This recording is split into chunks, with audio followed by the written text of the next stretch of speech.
आज हम class inter की हम आज पार्ट 7 पढ़ेंगे, जिसमें हम पढ़ेंगे ठोस अवस्था का ही चैप्टर है ये, विद्युतीय गुण और चुंबकीय गुण। ठीक है, आज ये जो है ये थ्योरी लास्ट है इस चैप्टर की। ठीक है, आगे जब हम पढ़ेंगे तो सवाल पढ़ेंगे अगले पार्ट में। पार्ट जो 8 होगा उसमें न्यूमेरिकल होंगे। ठीक है, हो सकती है उसमें क्लास बड़ी भी हो जाए क्योंकि न्यूमेरिकल में ही ज़्यादा टाइम लगता है। ठीक है, तो आज हम थ्योरी पढ़ लेते हैं विद्युतीय गुण और चुंबकीय गुण के बारे में। तो चलिए, विद्युतीय गुण क्या होता है सबसे पहले उसको पढ़ लेते हैं। चलिए, विद्युतीय गुण क्या है उसे पढ़िए।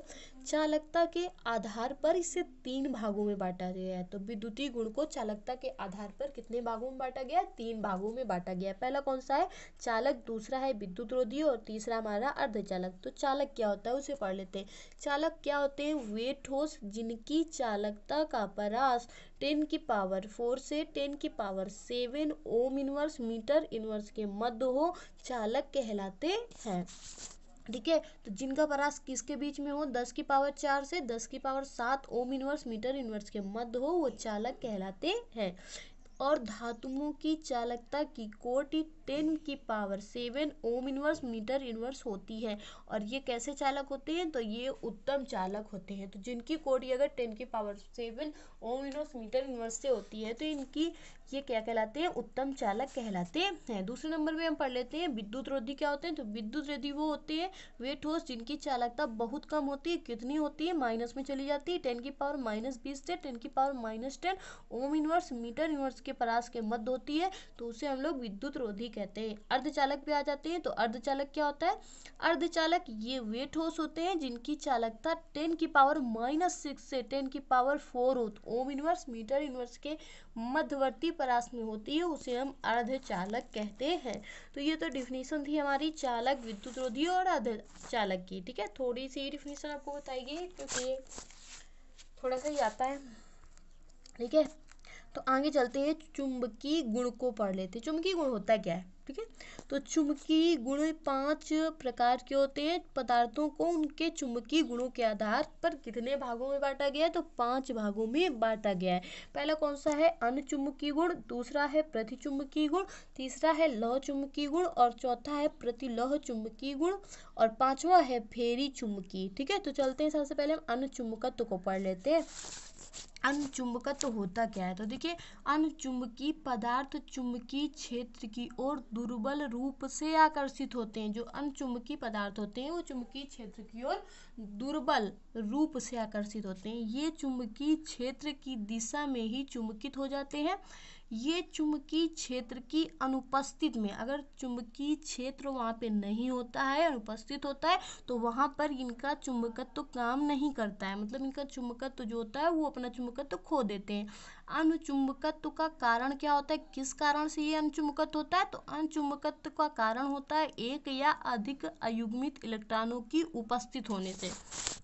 अयुग्मित मतलब अनपेयर्ड। ठीक है, ये अयुग्लित लिखा है, ये गलत लिखा हुआ है, अयुग्मित लिख लीजिएगा यहाँ पे, अयुग्मित। ठीक है, अयुग्मित मीन्स क्या होता है? देखिए, जो इलेक्ट्रॉन हो, जैसे इस तरह से है, अगर कोई भी खाना है, कक्षक है, तो उसमें इलेक्ट्रॉन इस तरह से भरा हो तो इसे बोलते हैं पेयर्ड, इसमें युग्मित बोलते हैं। इसे क्या बोलते हैं? युग्मित। अगर वहीं पे एक कक्षा है और इस तरह से इलेक्ट्रॉन ऊपर भरा है और नीचे नहीं भरा है, ठीक है, तो इसे बोलते हैं अयुग्मित इलेक्ट्रॉन। क्या बोलते हैं? अयुग्मित। मतलब कोई जोड़ा अगर इलेक्ट्रॉन का ना भरा हो एक कक्षा में तो उसे बोला जाता है अयुग्मित। तो ये अयुग्मित होता है। तो ये किस तरह से होता है? तो अयुग्मित इलेक्ट्रॉन के कारण ही हमारा अनुचुंबकत्व का जो गुण होता है ये होता है।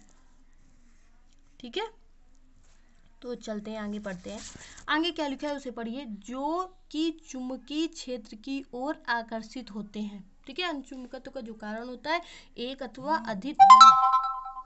अथवा अधिक अयुग्मित इलेक्ट्रॉनों की उपस्थिति से होता है, तो जो कि चुंबकीय क्षेत्र की ओर आकर्षित होते हैं। अब इनके उदाहरण कौन कौन से उनको पढ़ लेते हैं। तो इनके उदाहरण है O2, Cu2 positive, Fe3 positive, Cr3 positive. ठीक है, तो ये जो है ये सारे उदाहरण हैं अनुचुंबकत्व के।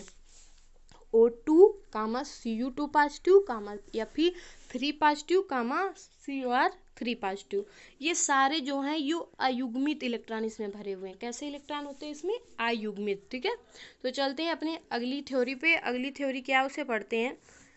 तो ये उदाहरण है, ठीक है, इन्हें लर्न कर लीजिएगा। चलिए आगे चलते हैं। आगे हमारा है प्रतिचुंबकत्व। तो प्रतिचुंबकत्व क्या होता है उसकी डिफिनेशन पढ़ लेते हैं। प्रतिचुंबकत्व जो होते हैं, प्रतिचुंबकीय पदार्थ चुंबकीय क्षेत्र से दुर्बल रूप से प्रतिकर्षित होते हैं। ठीक है, चुंबकीय क्षेत्र से क्या होते हैं? दुर्बल रूप से प्रतिकर्षित होते हैं। जैसे कौन कौन से पदार्थ इसमें हैं, इनका उदाहरण कौन कौन से हैं? तो देखिए H2O, ठीक है, NaCl, H2O को जल बोलते हैं, NaCl को सोडियम क्लोराइड, और C6H6 को बेंजीन बोलते हैं। तो ये प्रतिचुंबकत्व के उदाहरण है। ठीक है, तो ये प्रतिचुंबकत्व के उदाहरण हैं। ये चुंबकीय क्षेत्र की विपरीत दिशा में दुर्बल रूप से चुंबकित होते हैं। ठीक है, ये जो होते हैं तो चुंबकीय क्षेत्र की विपरीत दिशा में दुर्बल रूप से चुंबकित होते हैं। प्रतिचुंबकत्व उन पदार्थों द्वारा दर्शाया जाता है। ठीक है, तो प्रतिचुंबकत्व जो होता है तो इन पदार्थों के द्वारा ही दर्शाया जाता है। तो ये थी हमारी डिफिनीशन प्रतिचुंबकत्व की। आगे चलते हैं, पढ़ लेते हैं लौह चुंबकत्व क्या होता है। लौह चुंबकत्व मतलब जिसमें लोहे का गुण हो। ठीक है, तो देखिए लौह चुंबकत्व यहाँ पे दिखाई नहीं पड़ रही है, ये मात्रा लगी हुई है। लौह चुंबकत्व क्या होता है? लौह चुंबकत्व की जब हम डिफिनीशन पढ़ेंगे तो उसको पढ़ लेते हैं। कुछ पदार्थ जैसे लोहा, कोबाल्ट, निकल, गैडोलीनियम और क्रोमियम ऑक्साइड, ठीक है, बहुत प्रबलता से चुंबकीय क्षेत्र की ओर आकर्षित होते हैं। देखिए ये कुछ पदार्थ आपको दिए गए हैं यहाँ से लेकर यहाँ तक। ये जो होते हैं बहुत प्रबलता से, मतलब बहुत तेजी से, ठीक है, चुंबकीय क्षेत्र की ओर आकर्षित होते हैं। ऐसे पदार्थों को हम लोग क्या बोलते हैं? लौह चुंबकीय पदार्थ कहा जाता है।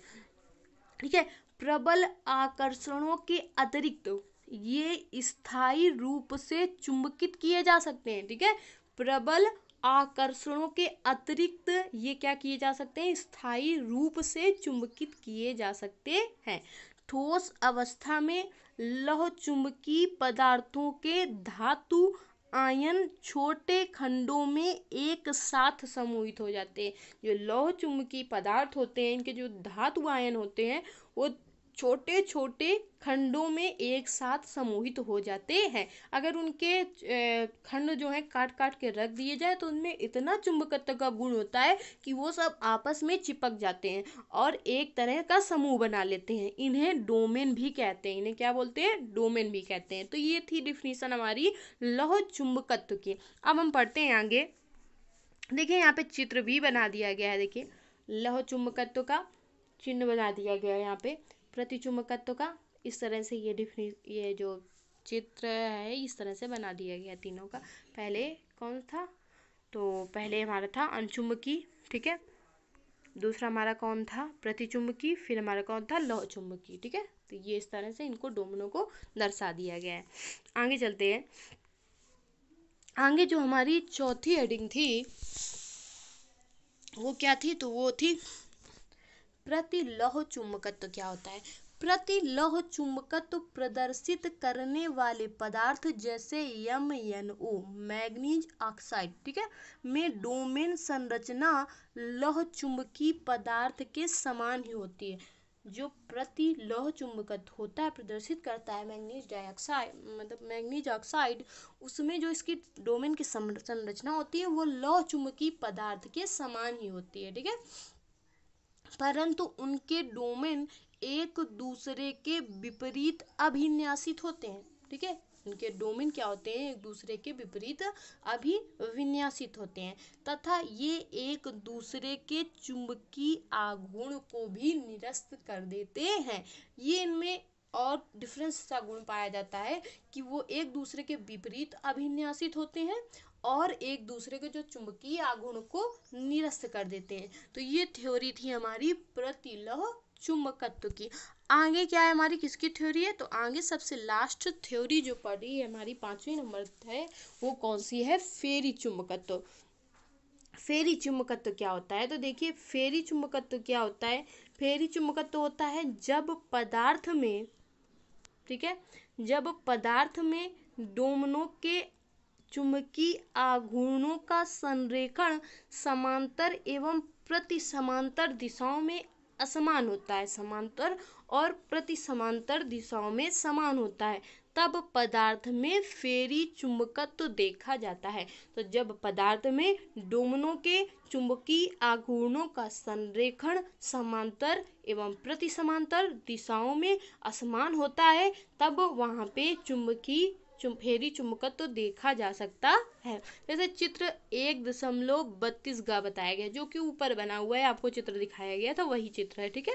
तो यह लौह चुंबकत्व की तुलना में चुंबकीय क्षेत्र द्वारा दुर्बल रूप से आकर्षित होते हैं। ये लौह चुंबकत्व की तुलना में चुंबकीय क्षेत्र द्वारा ये क्या होते हैं, सबसे ज़्यादा लौह चुंबकत्व प्रबलता से आकर्षित होता है, लेकिन ये क्या होते हैं, उसकी अपेक्षा दुर्बल रूप से आकर्षित होते हैं। जैसे इनमें कौन कौन से आते हैं, तो इसका उदाहरण कौन सा है, Fe3O4 जिसको बोलते हैं मैग्नेटाइट, ठीक है, ये आयरन का अयस्क होता है। और फेराइट जैसे MgFe2 Zn Fe2O4, ये सब इन्हीं के उदाहरण हैं, ठीक है। तो इन सब में क्या होता है, फेरी चुंबकत्व, ये फेरी चुंबकत्व के उदाहरण है, ठीक है। अगर देखिए ये चित्र की बात कर रहा है जो कि आपको ऊपर दिखाया गया है, ये देखिए समांतर क्रम में होते हैं, पहले ये इस तरह से, फिर ये नीचे की तरफ, फिर ये ऊपर की तरफ, फिर नीचे की तरफ, फिर ऊपर की तरफ, फिर नीचे की